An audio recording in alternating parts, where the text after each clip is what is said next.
should I say Friday? Yay! It's gonna be a beautiful day, and I think it's gonna start feeling like summertime this weekend, which is exciting. I think we're only like 5 weeks away from summer. Can you believe it? I can't believe it. It's almost May. Wait, it is May. Today is May 1st. It's May Day. Yay! Can't even keep track of the days anymore. I hope your April was lovely and that your May is even more glorious. I can't believe it's already May. Yikes. So, for today's book, we're rounding out the week with another look into a different culture, some diverse characters. Today's book is called Islandborn. And in Islandborn, the main character is Lola. And every kid in Lola's school is from somewhere else, places all over the world. Hers was a school of faraway places. So when Lola's teacher asks all the students to draw a picture of their home country, their hometown, where their families immigrated from, all of the students are super excited except for Lola, because she left her home, the island, when she was just a baby. So she doesn't have memories of her own of the island.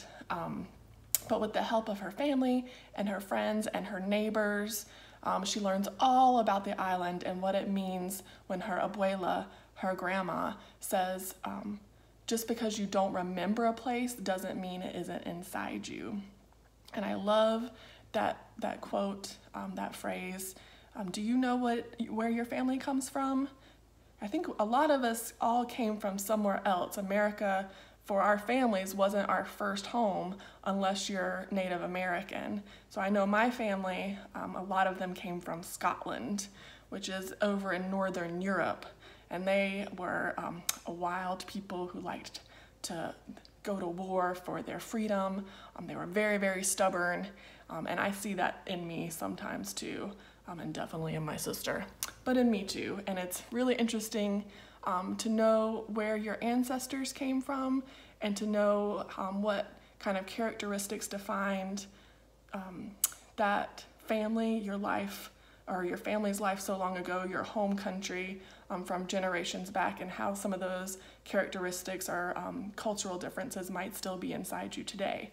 And that's kind of what Lola learns in this book. Even though she doesn't remember the island, she realizes that a lot of special things that made the island so glorious are still inside her today. And she also finds out why her family left the island, because a lot of families have to leave their home countries for tough reasons. Sometimes they just wanted to come to America for a new life, for new opportunity, a chance to make it on their own. But sometimes they would have rather stayed home. They loved their country and they didn't want to leave it, but some things happen that make it so that they have to leave. And we'll see that in Lola's story as well. So as we're reading the story, I'm not going to interject because it's kind of a long story, and the pictures are glorious, and I want you to be thinking about how Lola learns about her home country and maybe what you could learn about the country of your ancestors, because I think that's really cool, and it's really amazing what Lola learns too. So here we go. Islandborn. Islandborn.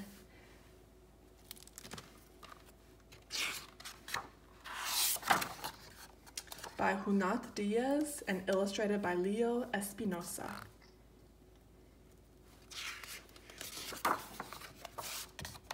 Every kid in Lola's school was from somewhere else. Hers was the school of faraway places. Mai was from a city so big that it was like its own country. India and Camilla were from a stony village at the tippy top of the world. Mateo had lived in a desert so hot, even the cactus fainted. Nu was born in a jungle famous for its tigers and its poets. And Lola was from the island.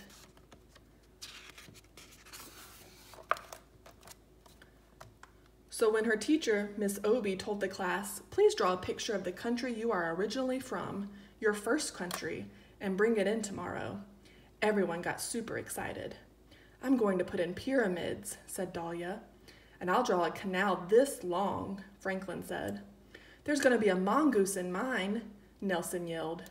Nelson always yelled. Everyone was talking about their drawings. Everyone but Lola. Lola, you see, loved to draw, but she had left the island when she was just a baby, so she didn't remember any of it. Lola raised her hand. She hated raising her hand almost as much as she hated Nelson's yelling. Miss, what if you don't remember where you are from? What if you left before you could start remembering? No problema, Miss Obi said. Are there people around you who do remember? Like my whole neighborhood, Lola said, and they're always talking about the island. Well then, Miss Obi started, maybe, but Lola finished her sentence. I should talk to everyone who does remember. I should draw from their memories. That's a very good plan, Lola, Miss Obi said with a smile. Lola started feeling better about the assignment, but then she saw all the other kids chatting excitedly about what they were going to draw, and it made her sad. Everybody was remembering their first home, even Nelson, who forgot everything. Nelson even forgot his last name once, for like an hour. Lola had always wanted to remember the island, but no matter how hard she tried, she never could. It was like a familiar word just at the tip of your tongue, but instead of a word, this was an entire world. Lola closed her eyes and tried to recall anything about the island, but nothing came up. She kept trying all through the school day. To help her focus, she put her fingers on the sides of her head, like her abuela's psychic sometimes did. Are you okay? Her cousin Letitia asked as they walked home from school together. I have to draw a picture of the island, Lola explained, but I was just a baby when we left. Prima, you have to help me. I don't remember a lot either, except for the bats. They were as big as blankets, and they used to chase after me at night. Blanket bats? Lola pulled out her notebook and began to sketch.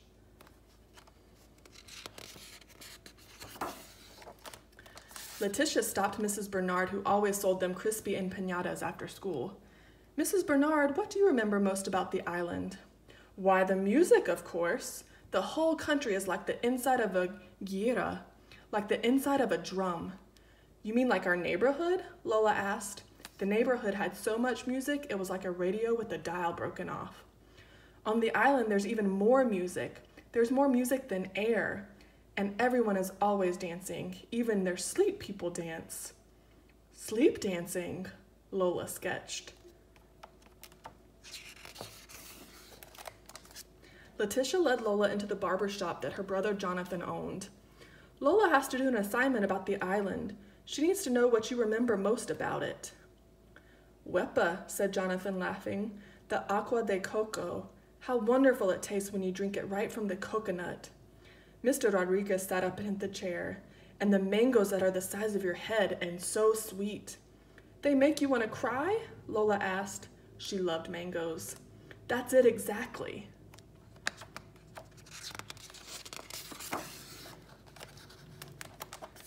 How much color there is, said the woman waiting with her son. Colorful cars, colorful houses, flowers everywhere. Even the people are like a rainbow, every shade ever made. Like us in here, Lola said. Even more color, the woman said. Agua, mango heads, rainbow people. Lola was trying to keep up. The island sounds so beautiful. Why did we even leave? Well, it isn't all beautiful, the woman's son said. The heat is on you like 5 bullies. The oldest barber muttered, and other things. Like what? Lola wanted to ask, but the oldest barber had already turned away.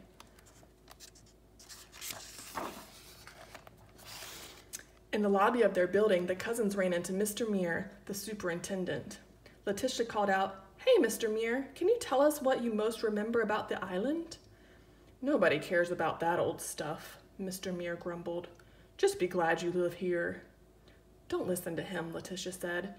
Keep going and call me later if you need any help, okay? I will, Lola said. When Lola got into the elevator, she put her fingers on her temples and closed her eyes. Island, she called, like it was a cat. Island! But, like a cat, the island did not come.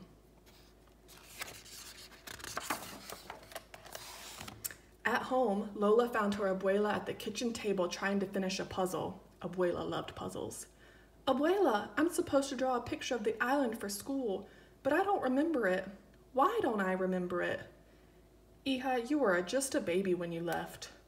But the other kids remember. Just because you don't remember a place doesn't mean it's not in you.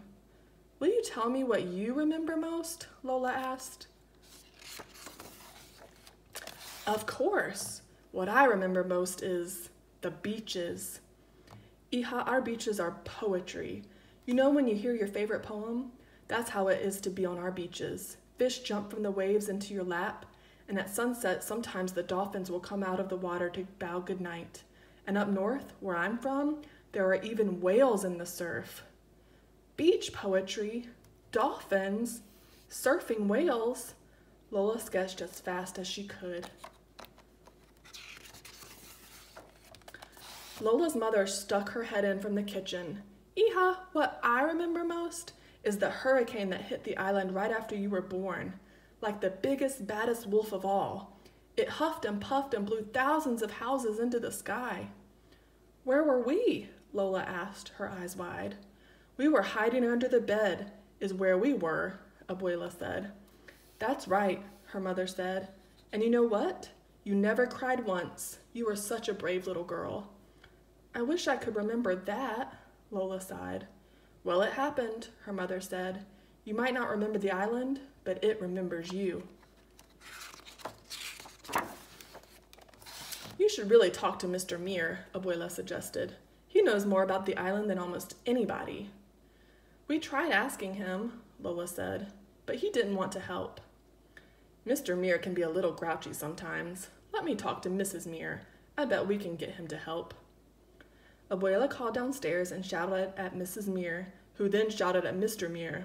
The old people were always shouting at each other. That's how they talked. Maybe Nelson was an old person in training. Go on down, Abuela said. Mr. Muir said he would try to help. Lola was a little nervous, but that didn't stop her from knocking on the super's door. Mrs. Muir let her in. Look how big you've gotten, Lola. Mr. Muir is in his workshop. Go right in. Mr. Muir looked up from the contraption he was fixing. Your grandma says you've been interviewing people about the island. Lola nodded nervously. Yes, sir. It's for a class assignment. What have they told you? She flipped through her sketches. Bat blankets, more music than air, fruit that makes you cry, beach poems, and a hurricane like a wolf. I see, Mr. Muir said. So no one told you about the monster? Lola's eyes got wide. She shook her head no. Even those who don't always want to talk about him.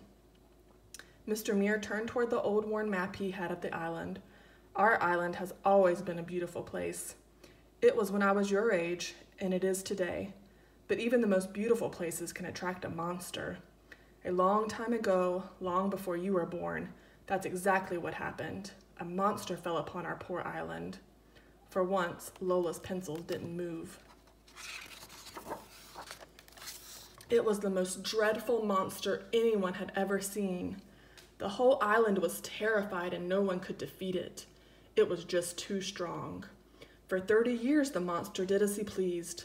It could destroy an entire town with a single word and make a whole family disappear simply by looking at it. Lola's curly hair was uncurling with fear. Did you see the monster, Mr. Muir? Yes, all the time. Were you scared? We were all very scared. Lola's heart was pounding. So what happened next, Mr. Muir? What should have always happened to monsters? Heroes rose up. Strong, smart young women just like you, Lola, and a few strong, smart young men, too. They got tired of being afraid and fought the monster. What a titanic battle that was.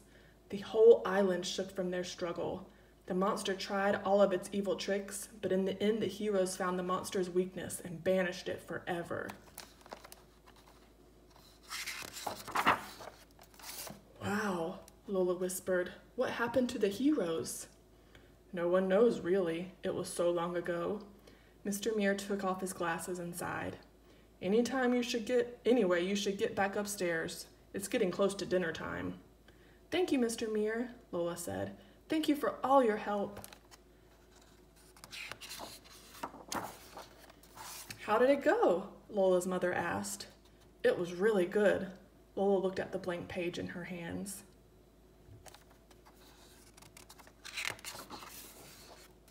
Lola spent the rest of the night drawing the island. She started out with one page, but she needed more room. So she added another page, and then another, and soon she had a book. She worked through dinner, and she worked in bed, and was just finishing the last touches on the cover when her abuela came in to check on her.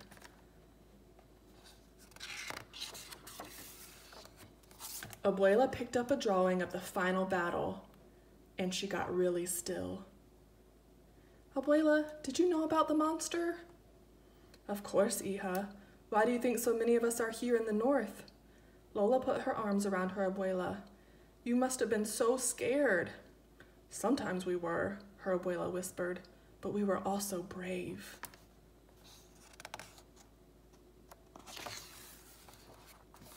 The next day, it snowed. Lola put on her scarf and boots and stuffed her assignment under her coat. Bendición, Mami. Bendición, abuela. Bendición, hija, they're both called. Good luck. Mr. Muir was pushing garbage cans against the curb. Thank you, Mr. Muir, slayer of monsters. He laughed. Good luck, Lola, daughter of heroes.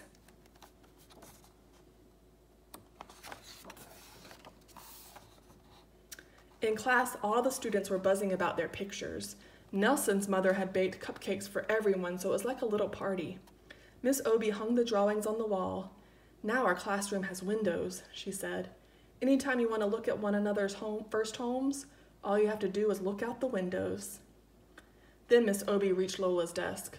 So how did it go, Lola? Were you able to remember anything? I tried really, really hard, but nothing came, and that made me feel bad. But then I realized that I don't have to feel bad because even if I'd never set foot on the island, it doesn't matter. The island is me. Nelson snorted. That's so corny. It is not.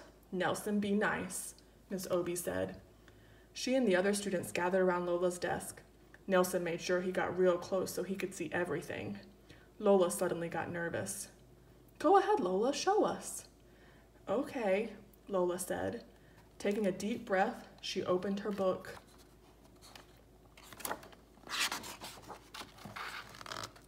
And out burst the island.